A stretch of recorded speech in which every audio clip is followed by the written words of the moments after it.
উপদেষ্টা নাহিদ ইসলামের বাড়ি কোনটা? এইটাই? ও এইবার এইটাই। আচ্ছা আচ্ছা, আমি আসছি ঢাকা থেকে, একটা চ্যানেল থেকে আসছি আর কি। বাড়ি ঢোকে থেকে এদিক দিয়ে? আপনার কি পরিচিত? আপনার ভাতিজা হয়? ও আচ্ছা আচ্ছা আচ্ছা, বাইকটা রাখি গেল। আমি একটু বাইকটা রাখি দিলে একটু কথা বলো আপনার সাথে। এইবারই না? আসসালামু আলাইকুম। আচ্ছা, আমার নাম সেলিম মল্লিক সুমন। আমি জাহিদ। জাহিদ ভাই, আচ্ছা। তো আমি মূলত আসছি ঢাকা থেকে, আমরা একটা চ্যানেলে কাজ করি, চ্যানেল থেকে আসছি যে নাহিদ ইসলাম উপদেষ্টা ওনার পৈতৃক বাড়ির খোঁজে। তো এটা আসলে মিডিয়ায় এখন তো অনেকেই ভালোভাবে জানে না। অনেকে জানে যে ওনার বাড়ি হচ্ছে বেড়াইতে। তো বেড়াইত কোথায় এটা আসলে ওইভাবে কেউ ভালোভাবে জানে না। তো আমরা অনেক চেষ্টা করলাম, খোঁজাখুঁজির পরে আমরা জানতে পারলাম যে ওনার বাড়িটা হচ্ছে বেড়াইদের ফকিরখালী গ্রাম। আমরা বেড়াইতে ইউনিয়ন অন্তর্ভুক্ত। ইউনিয়ন হচ্ছে আপনাদের বেড়াইত।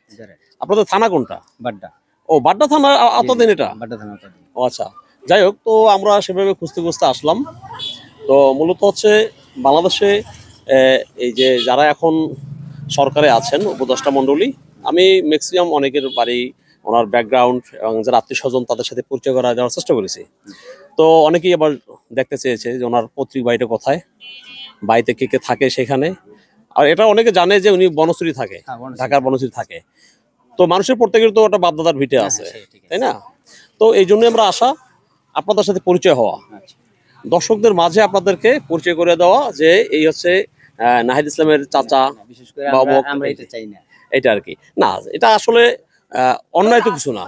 একটা উনি এখন আপনারা জানেন হয়তো বা দেশবাসী সবাই জানে যে বাংলাদেশের যে জুলাইয়ের যে গণ অভ্যুত্থান, বৈষম্য বিরোধী ছাত্র আন্দোলনের অন্যতম সমন্বয়ক ছিলেন নাহিদ ইসলাম, এবং যথেষ্ট বিনয়ী এবং ভদ্র মানুষ।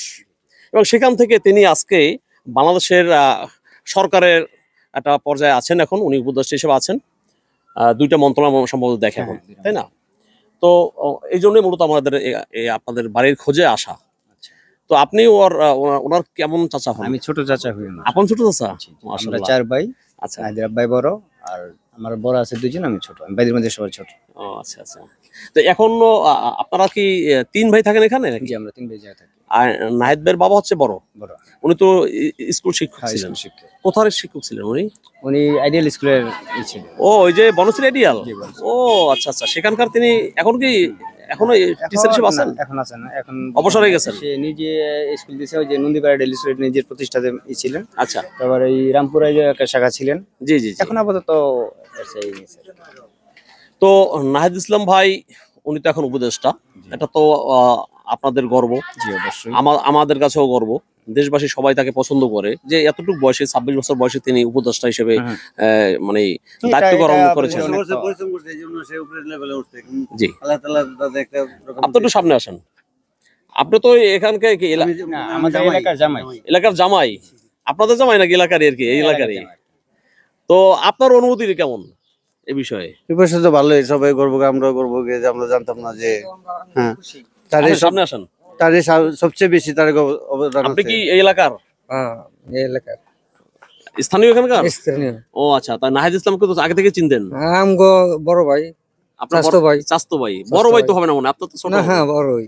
বড় ভাই। আচ্ছা, সময় নোক আর কোন বড় ভাই, কোন বড় ভাই, মানে আপনি সম্মান দেখাচ্ছেন আর কি, যেহেতু সে একজন মন্ত্রী পর্যায়ের মানুষ, সেই হিসেবে আপনি সম্মান দেখাচ্ছেন তাকে, এটা ভালো। যাই হোক, তো অনেক অত্যাচার গেছে। ওনার সাথে আগে থেকে পরিচয় আছে আপনাদের? হ্যাঁ, এমনি কথাবার্তা হয়? কথা দেশে আসলে কথাবার্তা হয়। ওনাই তো ছেলে হিসেবে, উনি ছেলে হিসেবে কেমন? ছেলে হিসেবে আমগো এলাকাতে এরকম নাই। এরকম নাই না, কথা কম কয়, কথা কম কয়, খুবই কথা কম কয়, কাজ বেশি করে। কাজ বেশি করে, খুবই বড়। আচ্ছা, সেটা আসলে ওনার দেশে একটা গর্ব, আমগো দেশে একটা দরকার। এরকম একটা ছেলে পাওয়াটা খুবই গর্বের বিষয়। জি জি, এরকম গর্বের বিষয় আমরা সবসময় করি, আশা করি এরকম পর্যায়ে থাইকা যায়, দেশের জন্য কাজ করতে পারে। আপনার নাম কি? আমার নাম মোহাম্মদ মনির হোসেন। মনির হোসেন, জি। আচ্ছা আচ্ছা আচ্ছা, আমি একটু ভাইয়ের সাথে কথা বলবো। নামটা তাদের কি ভুলে গেছি? জাহিদ ভাই। আচ্ছা জাহিদ ভাই, আপনার ভাতিজা নাহিদ ইসলাম একজন বর্তমানে সরকারের, তিনি একজন উপদেষ্টা। এই এতটুকু বয়সে সে এত একটা ভালো পর্যায়ে আসছে, সেটা তো অনেক বড় একটা পাওয়া আপনাদের জন্য, আপনাদের পরিবারের জন্য। অবশ্যই।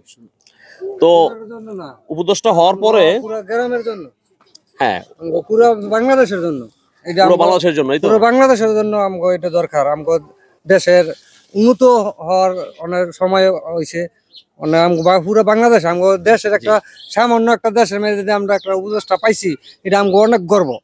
এই গর্ব অনেক প্রকাশ করার মতো আমগো কোনো ইয়া নাই। অনেক ধন্যবাদ আপনাকে। আচ্ছা জাহিদ ভাই, তো আপনার ভাতিজা উপদেষ্টা হইলো, হওয়ার পরে কি উনি কি গ্রামে আসছিলেন একবারও? আসছে। আপনার বাপ দাদার মানে আপনার বাপ কি বেঁচে আছেন? না, বাবা বেঁচে নেই, মা মা বেঁচে আছে। উনি বেঁচে আছেন। তো নাহিদ ভাই মানে এই উপদেষ্টা হওয়ার কদিন পরে আসছিল এখানে? 15-20 দিন পরে আসছিল। 15 দিন পরে না? আসার পরে কি এখানে আপনাদের যারা বাড়িতে ছিলেন সবার সাথে কুশল বিনিময় করছেন তো? এবং আপনার যে মা গ্রামের জন্য মানে নাহিদ ইসলাম ভাইয়ের দাদি যে দাদি আছেন তার সাথে তো সাক্ষাৎ করছেন। সাক্ষাৎ হয়। তা তো দোয়া নিয়ে গেছেন নাকি? তার বাসা থেকে আবার মা আসলো 1 সপ্তাহ বেড়াই। ও আচ্ছা, তাহলে আপনার মা ছিলে তাদের বাসায় ছিল? তাদের বাসায় ছিল মিন্টোতে ছিল। আচ্ছা, আমি আরেকটা বিষয় জানতে চাই আপনার কাছে, যে ছাত্র আন্দোলনের মধ্যে দিয়ে যখন দেশের অবস্থা একটা বিপর্যয়ের ভিতরে চলছিল, দেশ একটা এমন একটা পর্যায়ে চলে গেছিল যে কি হয় কি না হয় এরকম টেনশন ছিল মানুষের ভিতরে। এর ভিতরেই আপনার ভাতিজাকে অপহরণ করা হয়। এই অপহরণ করার পরে তখন আপনাদের প্রতিক্রিয়া কি ছিল? আপনি কি দৌড়দৌড়ি করছিলেন, গেছিলেন? সেটা তো এখন আপনাকে বলতে পারেন যে আমাদের মাঝে যে কি হয়েছিল। তখন আমরা ভাই বোন, তখন আমরা কিন্তু 3 ভাই তো মামলাগ্রস্ত ছিলাম। বড় ভাইয়ের ছিল, ওই সময় মামলা হয়েছিল আপনারা? আমরা 3 ভাই, নাহিদের আব্বা, আমি, আমার সেজু ভাই সামিরের নামে 11টা মামলা, আমার বড় ভাই 17টা মামলা, আমার নামে 3টা মামলা। ওই সময় জুলাইতে ওই সময় এতগুলো মামলা দিছে এতগুলো মামলা দিছে আওয়ামী লীগ সরকার? হ্যাঁ, আওয়ামী লীগ সরকার। তারপর মানে বাতিজা এই অবস্থা হয়েছে, তখন তো আমাদের হিতে কোনো জ্ঞান ছিল না।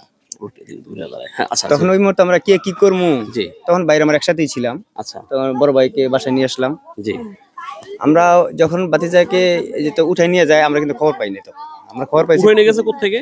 যে নন্দীপাড়া তার এক বন্ধুর বাসা থেকে সেইখান থেকে উঠে নিয়ে গেছে, ট্রেস করে নিয়ে গেছে। কিন্তু তখন আমরা খবর পাইনি। খবরটা পাইছি গিয়া এই 12টার পরে। জি 12টার পরে মানে বাইরে এক ছাত্র ফোন করছে যে আঙ্কেল, মানে আমরা কিছুই জানি না, যে আঙ্কেল নাহিদ ভাইকে তো উঠাই নিয়ে গেছে। তার মানে হ্যাঁ উঠাই নিয়ে গেছে, রাতে ডিবিলু কাটছিল, তার উঠাই নিয়ে গেছে। ওই মুহূর্তে তো আমরা মনে করি যে সবাই খুব আপসেট হয়ে পড়ছি, কখন কি করা যায়। আপনি বলেন তখন ওই মুহূর্তে কি করবো, তখন আমাদের যে লোভিং ছিল, হেলবেলের যত লোক আছে, আমরা আত্মীয় স্বজন চতুর্দিকে আমরা বন্ধু বান্ধব লাগাই দিছি জি যে কোথা থেকে কিভাবে কি করা যায়। উঠে নিয়েছে কি রাত্রে বেলা? হ্যাঁ, রাত্রে প্রায় ডিবি 2:30টার সময়। সময় ডিবি প্রায় 30-35 জন লোকে নিছে উঠাকে উঠাইয়া। তো খোঁজাখুঁজি অনেক করতেছি, অনেক নিউজ করছি। তারপরে মিন্টু রোডে গেছি, এই ডিবি অফিসে গেছি। তারপর সারজিৎ হাসান আব্দুল্লাহ ওই জায়গায় আসছিল, আচ্ছা ওই জায়গায় তারা ব্রিফিং করলে তখন ওই মুহূর্তে কোনো ব্রিফিং হয় তারা টিভিতে বা হেডলাইনও দেয় নাই। জি কিন্তু তখন একটা কাজ করছিল যে সাধারণ ছোট ছোট ইউটিউবার যারা ছিল তারা অনেকটা উপকার, তাদের ইয়ার কারণে অবশেষে আন্তর্জাতিক ভাবে এটা প্রচার হয়ে গেছে। প্রচার হয়ে যাওয়ার পরে হয়তো কোনো চাপ সৃষ্টি হয়েছে, ওইখানে আর কিছু করতে পারে নাই। এর পরের দিন ভোরবেলায় ওই জলসিঁড়িতে ফেলে রেখেছে। আমরা তখন ভাই বোন সবাই, আমরা তো এক এক জায়গায় থাকি। এটা লড়াই আমরা 3 ভাই, কখনো 3 ভাই একসাথে থাকতে পারি না, কেন কখন কোন আর এলাকা ভিত্তিক হয় না। আমাদের নবী করিম সাল্লাল্লাহু আলাইহি ওয়াসাল্লাম যখন মদিনায় আসতেন, তার কোনো শত্রুভাব ছিল না। আমাদের গ্রামে এমনটাই ছিল। যখন আমার বাতিজারে এক সময় এই ঢাকা বিশ্ববিদ্যালয়ে যখন একবার রাত্রে হামলা হইলো, তখন বাতিজা এবং এই তার বাকের এক সমন্বয়ক তারা আমার বাসায় এসেছিল। ওই সময় তো মানে এমন একটা অবস্থা ছিল গ্রামের মধ্যে, অথচ এই গ্রামে 90% লোক বিএনপি, আচ্ছা 10% হলো আওয়ামী লীগ। কিন্তু এই 10% আওয়ামী লীগের জন্য আমরা এসে বাতিজা রাখতে পারিনি, আমরা সেফ দিতে পারিনি। অবশ্যই সেই জায়গা থেকে আমরা আবার নিয়ে আপনার করে নিয়ে তাদের বন্ধু বান্ধবের কাছে আমরা এই করে দিয়ে আসছি। সেখান থেকে তুলে নিয়ে গেছে না, ওইটা একটু আগের ঘটনা। ওই যে ঢাকা বিশ্ববিদ্যালয় রাত্রে, হ্যাঁ ওই যে প্রথম যে মেইন যে ছাত্রলীগ হামলা চালাইলো। আচ্ছা, এখন আপনার ভাতিজাকে অনেক টর্চারও করা হয়েছে, আমরা অনেক টর্চার করা হয়েছে, তাকে মানে শরীরে দাগ পড়ে গেছিল, অনেক অত্যাচার করা হয়েছে, অনেক মার মারছে, যেটা কল্পনার বাইরে, অনেক মার মারছে। আচ্ছা, আরেকটা বিষয়, আপনার ভাতিজা যে সমন্বয় থেকে যে উপদেষ্টা হতে যাচ্ছে বা হবে, এটা কি আপনারা জানতে পারছেন? না, আমরা কখনো এটা আজই করতে পারেন না, এটা মানে সম্পূর্ণ মানে এটা আপনাদের সারপ্রাইজ, কাল্পনিক ভাবে হয়ে গেছে। আচ্ছা, তো এখন এই উপদেষ্টা হইলো, সে উপদেষ্টা হবে, সে যে তাকে আমরা কখনো ফিরে পাবো সেটা তো আমরা কখনো কল্পনা করিনি। যারা আমরা বন্ধু বান্ধব আত্মীয় স্বজন যারা সঙ্গে যায়, এটা কখনো তাকে ফেরত পাওয়া যাবে না। কেউ কোনো ভরসাও দেয় না যে বেঁচে ফিরবে। রাইট। তখন আমাদের অবস্থাটা কি, যে তখন আমরাই বুঝতে পারছি একমাত্র। ফোন আসছে আমার নাকি? আমার মনে হচ্ছে তখন আমরা বুঝতে পারছি বিষয়টা কি হয়েছে। আচ্ছা, হ্যাঁ আচ্ছা আচ্ছা। তো এরপরে ওনারা ফ্যামিলি সম্পর্কে বলবেন। নাহিদ ইসলামের ভাই বোন কয়জন পরিবারে আছেন? উনি তো সম্ভবত বিবাহিত। কোথায় বিয়ে করছেন উনি? উনি বিয়ে করছে বরগুনা। বরগুনা? বরগুনা না পটুয়াখালী? পটুয়াখালী। পটুয়াখালী। মানে আমার বাড়ি হচ্ছে পটুয়াখালী। আমি একবার একটা মাধ্যমে শুনতে পেয়েছিলাম যে উনি পটুয়াখালীতে, আমার পাশের থানা, আমার হচ্ছে দুমকি থানা, আর উনি নাকি বিয়ে করছে হচ্ছে বাউখাল। বাউখাল কি 10 মিনিট? যাই নাই জায়গার বাউখাল, মধ্যে। হ্যাঁ। আচ্ছা আচ্ছা। তো এখন পরিবারের কি অবস্থা? ওনারা এখন কোথায় থাকেন? আমরা ভাই বোন এদের মধ্যে 3 ভাই, আমার বোনেরা, আমরা সবাই যে থাকি, এবং তাদের ফ্যামিলি থাকে বনশ্রী। বনশ্রী কি ওরা কি ভাড়া বাসা নাকি? ভাড়া বাসা। ভাড়া বাসা না? আর এখন তো সরকারিভাবে থাকে। হ্যাঁ, এখন না, ভাইয়া ভাড়া বাসায় থাকে এখনো। আর নাহিদ ভাই? নাহিদ থাকে সরকারি বাসায়। ও, সেখানে ওনার বাবা মা যায় না নাকি? না, যায় এমনি মাঝে হ্যাঁ, মাঝে। এমনি মাঝে মাঝে বেড়াইতে যায়, আমরাও যাই। তো ওনার তো লেখাপড়া শেষ হয়ে গেছে নাকি? নাহিদ ভাই মাস্টার্স কমপ্লিট নাকি? মাস্টার্স কমপ্লিট মনে হয় এবার হবে আর কি। রাইট। উনি তো সমাজ বিজ্ঞান বিভাগে পড়াশোনা করে ঢাকা ইউনিভার্সিটিতে। আচ্ছা, তো এখন এই যে মামলা, আপনাদের এতগুলো মামলা হইলো, এগুলো কি হইলো এখন? এখন বর্তমানে শেষ। সব শেষ করছেন? জি, আলহামদুলিল্লাহ, খুব ভালো। আর তাহলে এখন আপনাদের এলাকায় এরপরে তো উনি আসেন না, একবারই আসছিল নাকি? একবারই আসে। ব্যস্ত থাকে তো এখন, ব্যস্ততার মাঝে মনে সময় করতে পারে না। সময় তো পায় না। তো সর্বোপরি দেশবাসীর উদ্দেশ্যে কিছু বলবেন? আপনি একজন গার্ডিয়ান হিসেবে, নাহিদ ভাইয়ের যেহেতু আপন চাচা, কিছু বলবেন দেশবাসীর উদ্দেশ্যে? এই ভিডিওটা কিন্তু অবশ্যই আপনার লাখ লাখ মানুষ দেখবে, ঠিক আছে? তো সেভাবে কিছু কথা বলেন মানুষের উদ্দেশ্য করে। যে আমার ভাতিজা বর্তমানে সরকারের একজন উপদেষ্টা, এটা আমাদের গর্ব, দেশের গর্ব, এবং দেশের জন্য সবার জন্য কিছু করতে পারে সেই আশা রাখি। আর আপনারা তো সবাই দোয়া করবেন, দেশবাসী দোয়া করবেন যেন সেই বর্তমান যেমন আছে দেশের জন্য কিছু করতে পারে, সবসময় এমনই থাকে, কোনো পরিবর্তন না হয়, এবং দেশের মানুষের জন্য, জাতির জন্য, সবার জন্য কিছু করতে পারে, যেই আশায় তারা আসছে তাদের আশার জন্য পরিপূর্ণতা, সফলতা অর্জন করতে পারে, এই বিষয়টা আমি দেশবাসী করে সবাইকে। আচ্ছা, তো ধন্যবাদ আপনাকে, অনেক অনেক ধন্যবাদ জাহিদ ভাই। বা আর যদি নাহিদ ভাই হিসেব করি তাহলে তো আমাদের আঙ্কেল হন। যাই হোক, অসংখ্য ধন্যবাদ আপনাকে। তো দর্শক শ্রোতা, আপনারা দেখলেন এতক্ষণ এই ভিডিওতে আমরা নাহিদ ভাইয়ের যে ছোট চাচা জাহিদ, ওনার মুখ থেকে অনেক বিষয়, তাদের ফ্যামিলির বিষয় এবং ওনার পার্সোনাল বিষয় অনেক কিছু জানার চেষ্টা করেছি। এবং সেই জুলাইয়ের যে গণ অভ্যুত্থান, সেই গণ অভ্যুত্থানের যে সে সময় যে একটা বিভীষিকা ছিল তাদের পরিবারের উপরে, সে বিষয়ে তিনি বিবরণ দিয়েছেন, সেটা আপনারা শুনলেন। তো দর্শক, আমাদের এই ভিডিওটি যদি আপনাদের ভালো লেগে থাকে তাহলে অবশ্যই লাইক, কমেন্ট, সাবস্ক্রাইব করবেন, পাশে থাকা বেল আইকনটি বাজিয়ে দেবেন। আর যারা ফেসবুক পেজ থেকে দেখবেন, পেজটি লাইক এবং ফলো করে দেবেন। তো দর্শক শ্রোতা, বাড্ডার বেড়াইত থেকে বিদায় নিচ্ছি। সবাই ভালো থাকবেন, সুস্থ থাকবেন। আসসালামু আলাইকুম।